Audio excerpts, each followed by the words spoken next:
જિનાલયની સાલગીરીનો કાર્યક્રમ ભવ્યાતિ ભવ્ય રીતે ઉજવવામાં આવ્યો। આચાર્ય આગમ રત્ન સુરી મહારાજની નિશ્રામાં 17 ભેદી મહાપૂજા વિધિ વિધાનથી યોજાઈ। ભગવાનને સૂર્ય અને ચંદ્રના દર્શન પ્રજ્ઞાબેન ગિરીશભાઈ શાહ પરિવારે કરાવ્યા।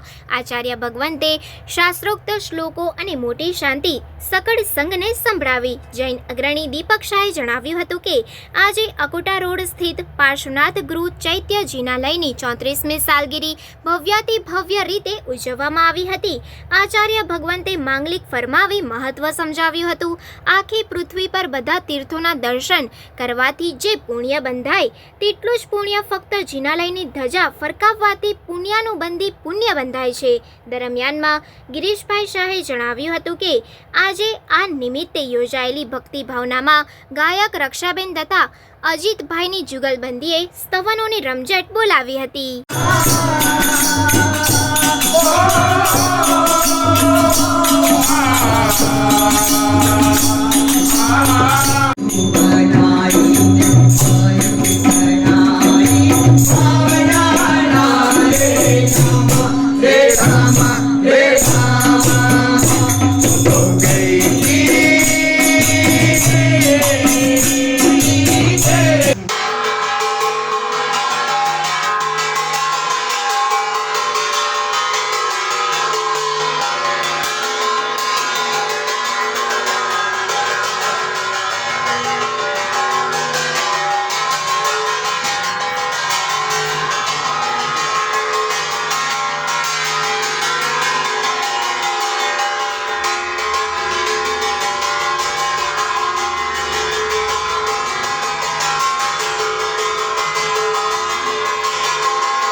બરોબર। શાંતિનાથ ભગવાન કી જય, જીનશાસન દેવ કી જય।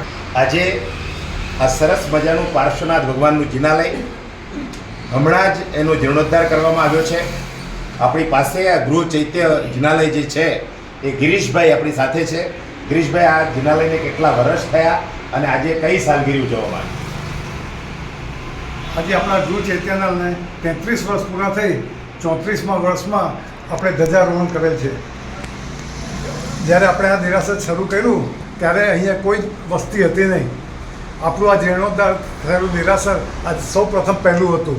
ત્યાર પછી આપણે અહીંયા સંઘનું દેરાસર 4 વર્ષ પછી બન્યું। એટલે લોકોને ધીમે ધીમે આ દેરાસરના હિસાબે જૈનોનો અહીંયા વસવાટ ઘણો મોટો થઈ ગયો અને જૈનો સમુદાય ઘણો મોટો થઈ ગયો અને આજે આપણે ખૂબ ઉલ્લાસ અને ઉમંગથી આજે આપણે 33 વર્ષ પૂર્ણ કર્યા અને નવો જીર્ણોદ્ધાર કર્યો છે આખા દેરાસરનો। એટલે આજે સરસ રીતે ભગવાનની આજે આ ભક્તિ થઈ રહી છે તો આપ સૌ પધારે છો તે બદલ ખૂબ ખૂબ અભિનંદન।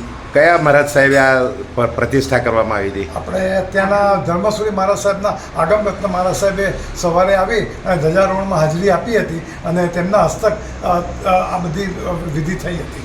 મૂળ પ્રતિષ્ઠા કયા મહારાજ સાહેબે કરાવી? મૂળ પ્રતિષ્ઠા આપણે નેમિસુરી સમુદાયના આચાર્ય સૂર્યોદય મહારાજ સાહેબ સાથે થઈ।